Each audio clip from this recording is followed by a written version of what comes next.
It's DBJ doing some more DMG deep cuts for the Dungeon Master's Guide. Coming in and just all I'm doing is just finding little bits and pieces in the Dungeon Master's Guide, specifics in particular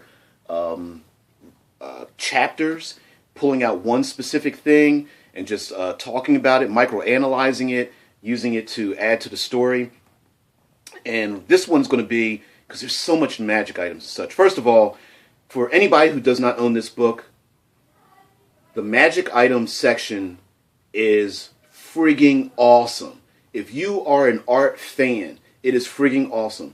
Every single page of the magic item chapter has pictures of magic items.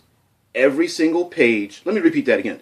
Every single page of the Dungeon Master's Guide has pictures of the magic items and has the name of the magic item to go with it. Yes, they actually tell you, what is this picture? Oh, there's a name of it. We're going to open up to one particular spot here, and I hope my video is good enough for it. One of my favorite magic items of all time. Figurines of wondrous power. I love these things. Figurines of wondrous power. Okay? We got ourselves the golden lions, the ivory goats. Right in the middle there, that round thing is the ever-smoking bottle. We got the serpentine owl. Serpentine, the gemstone, not the animal. We've got I believe it's an onyx horse or obsidian horse. We've got the elephant. I believe there's a dog over there. One of my favorite, the giant fly. Okay, figurines of wondrous power. I love these things, man.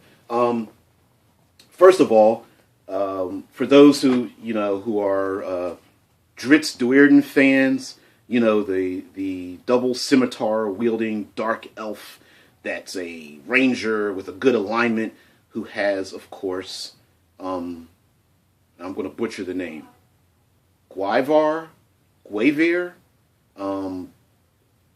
Gwyver, who knows? Anyway, he has a figurine of wondrous power, which is a black panther. And it goes through, travels with him many, many times. Injured, goes back to its plane of existence, comes back to help him, and all this kind of business. And the reason why I love these figurines of wondrous power, first of all, back before PCs were able to get animal familiars from First Edition on, or Advanced Dungeons & Dragons on, the best and easiest way to obtain yourself an animal familiar was to have one of these figurines of wondrous power. And not many of them were combat oriented, but they did things like hauling things and worked with you. You could ride on the back of them and send them out to do different things. And of course the best thing was you could always bring them back into their figurine form, put them in your pocket, and keep on going. To add some more element to the game about the figurines of wondrous power is, of course, you could always make more figurines. Pick an animal, pick a gemstone, have it carved out of it, players find it, sweet. According to the DMG, they are a rare item. So, your 1st through 5th level characters are probably not going to find them. I would differ on that, just because as a fan I love them so much. But you could always pick minor other animals, non-combat, non-bonusy type animals.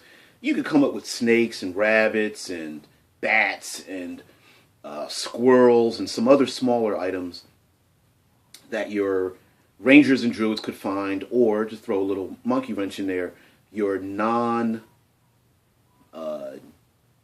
non-Feywild type characters, so your paladins, your bards, your fighters, barbarians, just to add something into the game and add some flavor.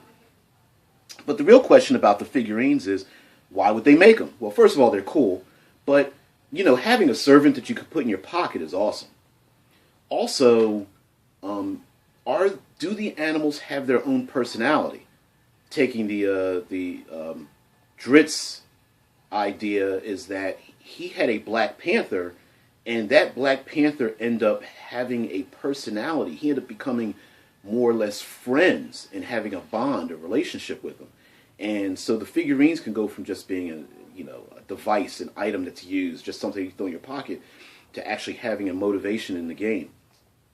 As well as the fact that you can also throw in the game, maybe the person who created the wondrous items is still alive, and the player characters come across that mage or artificer who created these artifacts or of sorts, and maybe that person wants them back, or maybe they've made multiple versions of them. The player characters are seen with these items, and again, the population wants to know, which tomb did you raid, and why don't you take them back? These items belong to somebody, and maybe there's a portion of the population that says, well, wait a minute, you don't steal that thing, you need to give it back. Or they could be items of honor. Hey, if you go go into the gnomish community, I'd love to be a gnome or a halfling flying on the back of one of these, on the back of a giant fly. I just love that idea. That dark horse, riding that dark horse, if you're a paladin or something, that's awesome. Or if you're from a different community, riding on the back of that elephant. You do not need to use classic, dare I say, Eurocentric medieval history. This is Dungeons and Dragons. There's nothing saying that things have to be that way. That ivory, that white elephant there could very well be a war type item, war type mounted animal, and can be used in your games. Sorry, sometimes I kind of stumble over my words because my brain is moving faster than my mouth, and it's just giving me these great ideas. These golden lions could be used in a gladiatorial arena, and one of the player characters ends up realizing that, hey, what's that word scrawled on the wall of the gladiator arena? Say the word, boom. The golden lion turned into figurines, and the character pockets them in front of everybody. That'd be kind of strange. No one has to say that the figurines have to be in their figurine stature when the character is encountering. That owl could be following the party until someone figures out that the owl itself is a figurine, right?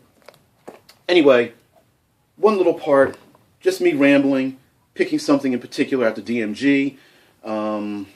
Hopefully I can spawn some ideas for you guys. I love not just the figurines of Wondrous Power, but I love magic items that are non-bonus types. Not armor, not weapons, not an item that gives you an intelligence bonus or perception bonus, but something that requires creativity to use. If you're in the middle of a dungeon crawl, what the hell do you use with a giant elephant? Hey, you can use it for anything. Will it survive if I go through the flowing lava? Don't know. Going to have to find out. If I put it over a 10-foot pit, is it going to break through the 10-foot pit and drop in the bottom and die? Could be. Don't know. Hey, if I summon that giant elephant inside of an enclosed area, is it going to crush me up against the wall, or is it going to bust the cage open that I'm trapped in? Don't know. Could be. And those are some of the fun, crazy, good times that you have at your quote-unquote electronic table out there if you guys are, Skyping and G+ing and Roll20ing your games. So, anyways, DBJ, as always, be creative with a lot of these things. Don't destroy them, because I love these items, man. I just love them. And just to end this, what I'm going to do is I'm going to open up the book, turn to the magic item thing, and I'm going to slowly, if hopefully the quality of my camera is good, and slowly flip through each page so you guys can actually see how each page has pictures of magic items. That's page pictures of all the magic items. Not all of them, a majority of them. I apologize. Each page has pictures of magic items and just details some of them. go. So, figurines of wondrous power. As far as I know, most of them are unaligned, but you could always add in some kind of alignment so that maybe even the figurines may or may not like the purpose that they're being used for. So you could have player characters have a figurine and they want that figurine to walk through the lava flow, and the figurine's like, hell no, I'll go back in your pocket, dude, but I'm not, I'm not getting myself killed. It's kind of stupid. Also, if the figurines are absolutely positively natural animals, maybe in and of themselves, as a side note, those figurines could detect danger. You've got the giant elephant. Don't let some rats scurry by. That elephant might just scream and yell like, "Hey, I'm not afraid of much, but I don't want one of those darn mices to get up my trunk." Do some silly things. But anyway, I can go on and on with this. There's even pictures of cards for the most classic magic item of all, Deck of Many Things.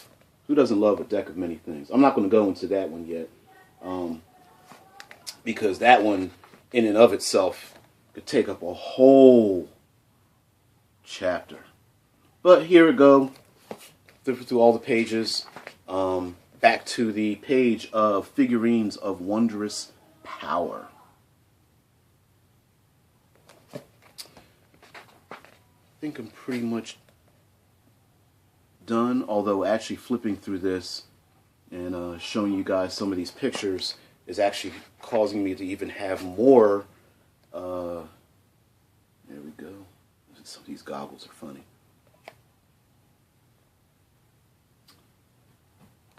Also, for those of you that have gamed for quite a long time, and as a game master you want to throw something else in there, you can actually make the figurines out of something different so that the players do not automatically know what that figurine is. I mean, yes, the pictures are awesome, and they are pictures of, an elephant, ivory goats, things of that nature. But they don't actually have to be that item. You could make it a cube with some ancient writing on the outside, or you could make it carved out of wood. Hell, you could make it a bottle, and they pour the bottle out, and the figurine pours onto the ground as dust, and then becomes that item. Changing what the item is always something great that you can do. As you can tell, I haven't stopped yet. I should maybe leave this for another time, but just randomly thought I'd show you guys some of the artwork here. I just cannot believe all of the artwork in the Dungeon Master's Guide and what is here. So we are almost done. We're on a hell of a lot of rings. Some of them are silly. A ring with a big old mirror on it and an eyeball. Wonder what that does.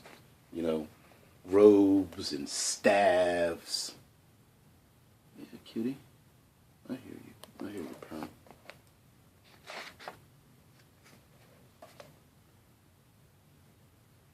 So anyway, we'll leave off right there. I probably got another 30 pages to go of artwork. It's just undaunting.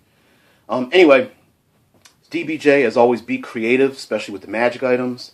I love the idea of giving people magic items that they can use, and they're forced to have to use their creativity with them. Also, magic items that are not usable in every single situation, or that specifically apply to that character type. A rogue with a giant elephant, does that fit? Not necessarily. I love that idea. So, again, be creative. Don't destroy. Signing out. I'm out.